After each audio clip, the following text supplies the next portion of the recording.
Bonjour à tous et bienvenue dans cette vidéo. Petite vidéo pour un déballage pour un smartphone de la marque LeTV Liku. C'est le modèle LeTV Liku, le 2 Pro. Je vais y arriver parce qu'ils sont tous avec des noms à rallonge chez LeTV. Voilà, donc c'est un téléphone qui m'a été envoyé par la firme Gearbest. Ce téléphone est dans une boîte qui est extrêmement luxueuse, très luxueuse, on dirait un coffret à parfum, avec les deux scellés de contrôle qualité. Le problème, c'est que pour un coffret aussi luxueux, je suis un peu déçu. D'abord, il est très abîmé par le trajet, hein. Il a vraiment été massacré d'un peu partout. Il était mal protégé par leur vendeur parce qu'il était dans une enveloppe, une petite enveloppe avec quelques bulles légères mais pas du tout épaisses, donc ça ne protégeait absolument rien du tout. Maintenant, la boîte est tellement solide qu'il ne risquait pas grand-chose, mais enfin, c'est un peu dommage quand même, ceux qui aiment garder un beau coffret, l'emballage de leur téléphone.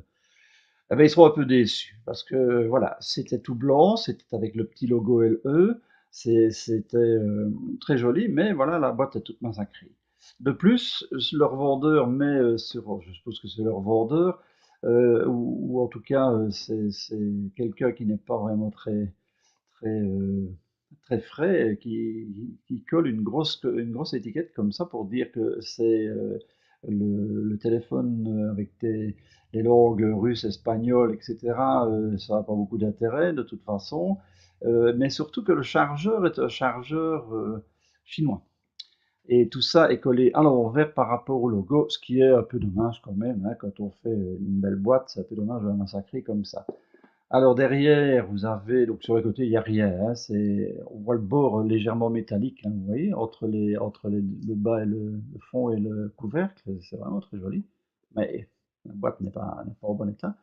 Derrière, vous avez une étiquette qui reprend toutes les données du téléphone, mais le problème c'est qu'elle est quasiment complètement en chinois.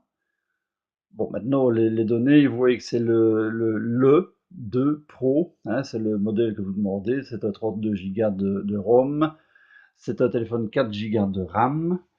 Je vais d'ailleurs vous donner toutes les caractéristiques dans un petit instant. Donc, une petite ouverture de boîte en vitesse, pour ne pas perdre trop de temps. Voilà. Donc, c'est du costaud, hein. On a l'impression que tout est en bois plastifié, enfin couvert. C'est vraiment très joli, mais c'est dommage que c'est abîmé. Mais oui. Alors dans la boîte, donc le smartphone lui-même, bien entendu, dont on va parler dans un petit instant, une petite pochette dans laquelle vous trouverez la petite épingle habituelle pour pouvoir détacher les cartes nano SIM, hein, ce sont des cartes nano SIM qui vont dedans. Donc c'est une petite épingle avec le logo LeTV gravé dedans, c'est assez joli, c'est chromé, c'est une belle petite épingle. Dans la petite pochette, bah, deux petits fascicules, mais tout en chinois. Un vous explique où on met les cartes nano SIM. Maintenant, bon, de toute façon, quand vous avez déjà vu un smartphone, vous savez où vous pouvez les mettre, hein. C'est un unibody, donc c'est sur le côté par une petite trappe. Un autre pour la garantie, mais aussi tout en chinois. Je ne sais pas si la mise au point va se faire, enfin, ça n'a pas beaucoup d'intérêt. Donc tout ça, on passe. La petite pochette, on la passe. Alors, un petit tiroir, ça j'en parlerai tout à l'heure. Un petit tiroir dans lequel est bien encastré, je vais dire, bien coincé un chargeur. Alors le chargeur, c'est une bête de course. C'est un chargeur énorme. C'est un chargeur qui fait la charge rapide, bien entendu, qui a un poids. Si la qualité est fonction du poids, je peux vous garantir que ça, c'est vraiment un chargeur de qualité. Alors ici, je vais essayer de vous montrer s'il veut bien faire la netteté, ce serait magnifique. Voilà, donc c'est un chargeur qui va jusque du 12 volts, hein, donc c'est vraiment pour la charge rapide. Le problème, c'est qu'il est prix chinois, mais enfin, ça, c'est pas bien grave. Alors, il est fourni avec un petit adaptateur que vous avez dans l'emballage, hein, petit adaptateur, mais le problème c'est que le petit adaptateur, c'est comme tous ces petits adaptateurs là, ils sont pas d'abord très solides, donc c'est pas très fiable, parfois ils s'arrachent S'il s'arrache, ben, vous n'arrivez plus. D'abord, c'est dangereux parce que pour tirer les pins hors de votre prise de courant, vous risquez de vous électrocuter. Mais en plus, celui-ci particulièrement, ben, il n'y a pas moyen d'entrer l'alimentation dedans. Même en poussant fort, ça ne veut pas rentrer, donc il faut un autre adaptateur. Enfin, ça, c'est pas bien grave. Bonsoir, j'en ai. Je vous conseille quand même d'acheter un adaptateur un peu de meilleure qualité sur un site vers chez nous, hein. Amazon vend de très bons adaptateurs comme ça, qui sont très solides. En plus de ça, vous avez le chargeur, par contre, lui, c'est du costaud, hein. Il peut charger un tank, hein. Alors, vous avez en plus donc le câble USB d'un côté et USB-C de l'autre côté. C'est un câble, va bien vouloir faire la netteté, voilà. C'est un câble réversible, hein, c'est USB-C, c'est quand même le futur maintenant, hein, ils ont tendance à mettre ça. De toute façon, chez Helico, le TV, ils mettent des câbles USB-C à peu près sur tout. Enfin, des prises USB-C surtout, pas à peu près d'ailleurs, je crois qu'ils ne font pas autre chose. Donc eux, ils ont pris le pari d'utiliser ça et je pense qu'ils ont bien fait parce que c'est le progrès. Voilà, donc ça c'était pour le contenu de la boîte. Ah oui, il y a alors donc, un petit accessoire. Donc il faut savoir que ce téléphone n'a pas de prise jack pour brancher un écouteur, des écouteurs.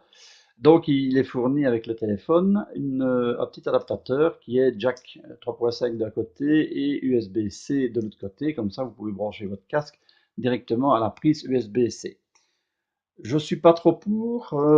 Bon, il y a des personnes qui, bon, voilà, ça les dérange pas. Moi, je trouve que c'est un peu dommage parce que si vous utilisez, si c'est une jeune personne qui utilise beaucoup d'écouteurs avec son appareil, ce qui sera sûrement le cas quand on utilise un appareil comme ça, parce que tout ce qui est musique, film et tout ça, c'est tellement magnifique, c'est tellement bien rendu qu'on a tendance évidemment à s'en servir souvent.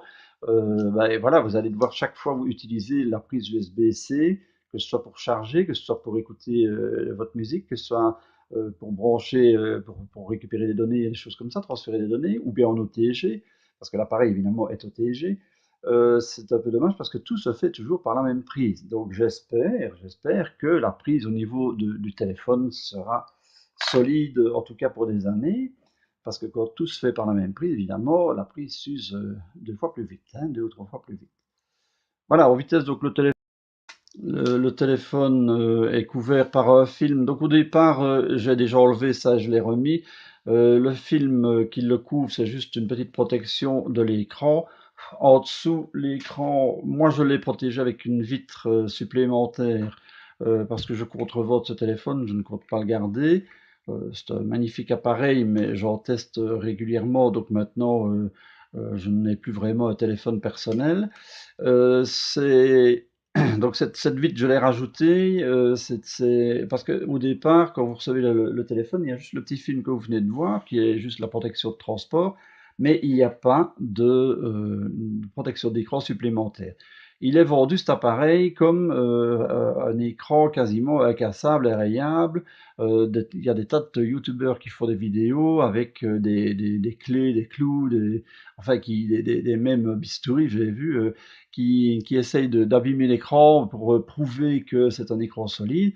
Bon, je suis pas trop pour parce que je me dis que celui qui abîme un écran comme ça, enfin, si qui prend le risque de l'abîmer, de le tester, si jamais le constructeur a un peu exagéré, ben voilà, il fout son téléphone en l'air, il a l'air bien malin, c'est un peu dommage. Maintenant, bon, il est vendu comme étant vraiment ultra résistant, hein. C'est un écran très haut de gamme, je dirais bien.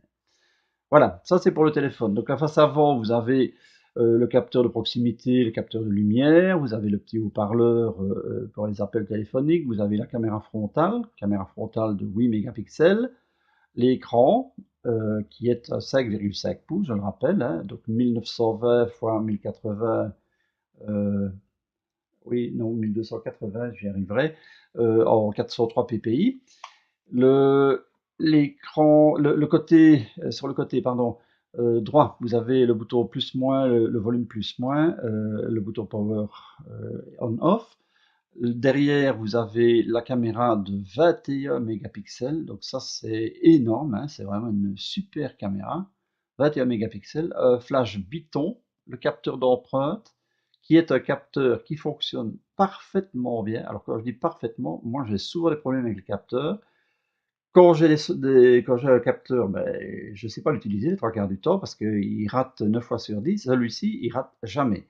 Il rate jamais et il rate jamais avec les doigts que j'ai enregistrés. Parce que forcément, si j'utilise un autre doigt juste pour voir si on ne se fait pas rouler, ben, il ne fonctionne pas. Donc c'est vraiment qu'il est capable de reconnaître mon doigt.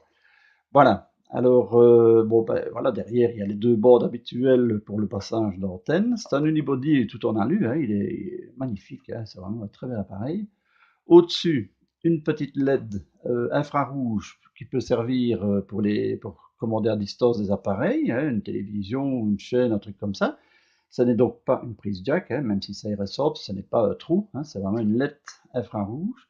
En dessous, je vais le retourner dans l'autre sens. Voilà, en dessous, vous avez deux grilles de haut-parleurs et la prise USB-C. La grille de haut-parleur droite est fonctionnelle, la grille de haut-parleur gauche c'est juste pour avoir une image symétrique, et le micro de communication est à l'intérieur de cette grille. Voilà, ça c'était pour le côté, le dessous, pardon. Alors au-dessus, ici au-dessus du côté gauche, j'espère qu'on voit bien. Vous avez le tiroir, donc le tiroir d'extraction, enfin le tiroir pour placer les deux cartes SIM. Donc ce sont des nano SIM, ce ne sont pas des micro SIM, pas des SIM normales évidemment. Donc ce sont des nano SIM. Les nano SIM, vous pouvez en mettre deux et vous ne pouvez faire que ça. Vous ne pouvez pas choisir deux nano SIM ou une nano SIM et une carte micro SD. Non, on ne sait pas mettre de carte micro SD sur ce téléphone. C'est bien malheureux parce que c'est vraiment un appareil ultra performant qui a des spécifications vraiment très poussées et il est bridé quand même par sa mémoire ici 32 Go de ROM. C'est quand même pas énorme. C'est bon, maintenant il faut quand même les remplir. Hein. Un Galaxy S6 c'est 32 Go de ROM aussi. Hein. Enfin celui que nous possédons il est comme ça. Donc voilà, bon 32 Go de ROM pour moi pour une personne de mon âge, ben, c'est largement suffisant, mais je connais beaucoup de jeunes qui seront très vite dépassés pour ça. Maintenant, comme on dit, il est OTG et OTG, bon OTG, donc vous pouvez franchement mettre n'importe quoi comme clé USB dessus, il reconnaît tout, il est voilà. Maintenant, donc il est livré aussi l'appareil, j'ai oublié de vous dire ça. Donc il a un film arrière qui est juste une protection, enfin une petite protection juste pour dire qu'on peut mettre les deux cartes nano SIM. Et il est dans une coque en silicone, pas rigide mais pas souple non plus. Donc c'est un peu entre les deux. Celui-là est quand même souple, enfin pas cassante, quoi, je veux dire. Voilà, c'est fort bien parce que ça le protège très bien. Je ne comprends pas pourquoi ils n'ont pas mis un film supplémentaire sur l'écran. Ça aurait pu, voilà, ça aurait été la totale, ça aurait été vraiment parfait. Mais voilà, ils sont tellement sûrs de leur écran qu'ils n'en ont pas mis. Voilà, alors je vais donc juste l'allumer pour vous montrer le démarrage de ce téléphone. Donc c'est le Loico, hein. C'est un écran magnifique. Je vous garantis que c'est un rendu de couleur extraordinaire, une netteté extraordinaire, un reflet extraordinaire aussi d'ailleurs, hein, on voit, c'est pas très agréable, mais enfin je vais le mettre un peu plus loin. Donc c'est voilà, ça c'est la surcouche, et oui, hein, c'est la surcouche qu'ils ont fait en partant de Marshmallow, Android 6.0. Maintenant, bon, la surcouche, moi, ça ne me dérange pas. Ça n'a rien à voir avec les Samsung ou les téléphones avec un Android stock. Ça n'a rien à voir. C'est une surcouche qui est bien à eux, bien personnelle et qui est fort jolie et surtout fort pratique. Donc, une fois qu'on s'en sert, je vais dire, il ne faut pas très longtemps pour s'y habituer. Voilà, je ne sais pas si on va bien voir parce que ici la luminosité n'est pas parfaite. Euh, voilà. Voilà, et le son. Alors le son de cet appareil est assez agréable. C'est très puissant. Le haut-parleur n'est ni trop nasillard ni trop grave. Je trouve que pour un téléphone, c'est extrêmement rare d'avoir un haut-parleur de cette qualité. C'est dommage qu'il n'y en a pas deux, ça aurait été parfait, mais enfin bon, ça c'est déjà pas mal, hein. Voilà, donc ça c'est... oui, ça j'aurais pu faire le capteur d'empreinte tout compte fait parce qu'il fonctionne vraiment parfaitement bien, mais je l'oublie tellement je m'en sers peu souvent. Voilà, donc ça c'est la surcouche qu'ils ont, enfin c'est l'OS qu'ils ont mis dessus, hein, leur launcher. Il y a bon, les icônes habituelles, hein, lecteur de vidéos, lecteur de musique, les paramètres, le Play Store qui est préinstallé. Il y a une icône, enfin un dossier qui reprend tout ce qui a rapport avec Google et alors qui reprend aussi YouTube par exemple. Mais là, je n'ai pas de connexion ici parce que le Wi-Fi ne passe pas dans cette pièce. Mais je ferai de toute façon une démonstration avec le téléphone que je refilmerai, mais je la représenterai juste un peu après. Ceci, c'est juste pour le déballage. Enfin, il a pas mal d'options qui sont intégrées au téléphone, pas mal de programmes déjà mis dedans, mais ce n'est pas trop justement, parce qu'en général, les téléphones chinois, on est un peu bourrés par des tas de programmes chinois. Ici, il n'y a pas grand-chose. C'est juste la façon de présenter les programmes qui fait que c'est différent d'Android stock. Maintenant, dedans, moi j'ai rajouté quelque chose, quelques programmes pour quelques applications pour l'utiliser, pour le tester évidemment, les applications de display, d'écran, Antutu, pour le CPU et tout ça. Et donc tout ça me servira après. Maintenant, c'est quelque chose qui n'est pas dedans au départ, forcément, il faut l'intégrer soi-même. Mais il y a le Play Store, donc il n'y a vraiment aucun souci. Alors, un appareil photo de 13 mégapixels derrière et de 5 mégapixels devant. Je me demande même d'ailleurs si c'est pas 8 mégapixels, mais ça, il faut que je le vérifie. Mais je confirmerai tout ça quand je ferai le test de l'appareil. Voilà. Ça, c'était pour la petite histoire. Ah oui, il n'y a pas de tirant d'application. C'est trois écrans principaux. Il n'y a pas, si celui-ci, enfin, il y a un écran de base que vous décidez vous-même parce qu'il n'y a pas un écran sur lequel il revient en particulier. Voilà. Maintenant, il y a beaucoup de choses ici, hein. Maintenant, une chose qui est bien à ce téléphone, c'est par exemple si vous voulez les paramètres, ce n'est pas par au-dessus que vous voulez, enfin, si vous voulez aller dans les réglages du téléphone, ce n'est pas par au-dessus en sweepant que vous y arrivez. En fait, ça c'est juste pour les notifications. Maintenant, si vous voulez, bon, vous avez l'icône. Ils ont décidé de tous m'envoyer quelque chose. La petite icône là en dessous, les boutons sont rétroéclairés, hein. Ils sont petits, mais ils sont rétroéclairés. Je ne sais pas si... Attendez, je vais les rallumer, vous les voir légèrement. Oui. Il y a une de notification, bien sûr, hein. C'est un appareil qui a un haut de gamme, donc il a tout ça. Donc un bouton sur la gauche qui sert à faire apparaître tous les menus de réglage du téléphone, les paramètres, enfin toutes les options possibles et imaginables, la lampe torche, la calculatrice, l'appareil photo, enfin hein, des choses comme ça. Ou bien un peu plus bas, donc la musique, le réglage de la luminosité, hein, vous pouvez la changer là-bas. Et alors vous avez aussi la connexion du Wi-Fi, l'échange de données, enfin la 4G, tout ça, l'auto-rotation de l'écran, le mode avion, le mode mute, donc silencieux, enfin bon, ne pas déranger, enfin le GPS, enfin il y a tout ça qui est là-bas comme dans tous les smartphones Android. Mais enfin là c'est mis sur le bouton du bas à gauche plutôt que d'être en suivant le haut de l'écran. Voilà, chacun son truc, hein. Bon, moi, ça ne me dérange pas. Je trouve que c'est même pas mal fait. Ça change un peu. En dessous, ben, vous avez les applications qui ont été ouvertes. Vous pouvez soit les verrouiller, soit les expédier. Et ça, c'est la page d'accueil qui revient.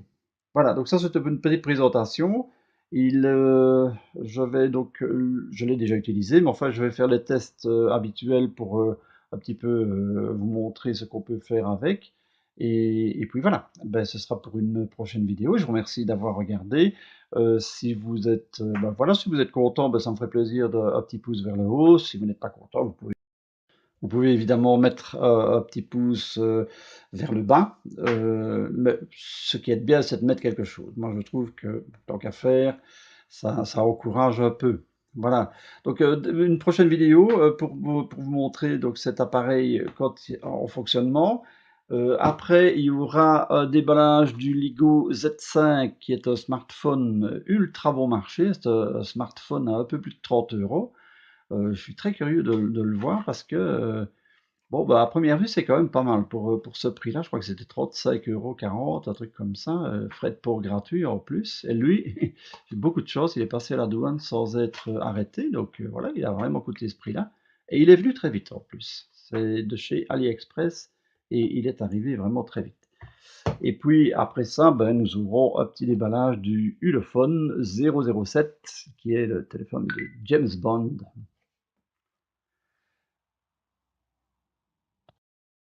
Le téléphone de l'agent secret, hein. Je me réjouis de voir ce qu'il a de secret, mais à mon avis, il n'a pas grand-chose de secret, hein. C'est juste une petite image sur la couverture, voilà, une petite image comme ça qui vous montre que c'est un téléphone de James Bond. Mais pour le reste, c'est une configuration tout à fait habituelle. Voilà. Donc ça sera pour l'avenir, ça, bientôt, donc le test du LeTV, le 2 Pro. Voilà, je vous remercie.